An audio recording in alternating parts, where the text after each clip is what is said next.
still passive fishing. Fishes are swimming in because no one comes there to pick it up again. Before 2018, I was very unhappy because we didn't find the nets. I was reading about Creighton and his work, and actually the technology he's using, side-scan sonar technology, gives us the possibility to search on huge areas for these lost ghost nets. Because I started 40-odd years ago, I got to get involved in searching for a lot of different items, planes, trains, subs, nets. When the Columbia Space Shuttle was lost, and I was contacted in finding the black box, my failure rate is typically less than 5%. Creighton is an expert about side-scan sonar. He's superhuman eyes that can find nets designed to be invisible in the water. Detecting a ghost net is all about pattern recognition.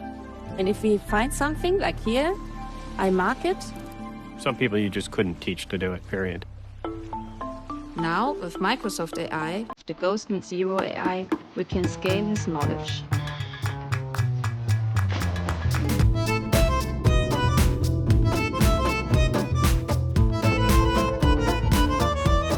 So we are always looking for farmers, and we had an amazing problem that is trying to look for ghost nets on the ocean. An expert can find a ghost net from a sonar, but it's challenging, and it would take hundreds of years to go through all of this sonar data and review. So with the AI, we just multiply Creighton in the easiest words. In order for us to have an impact, we need these ghost nets being retrieved. So that relationship between divers and us is critical. Without that relationship, this doesn't work.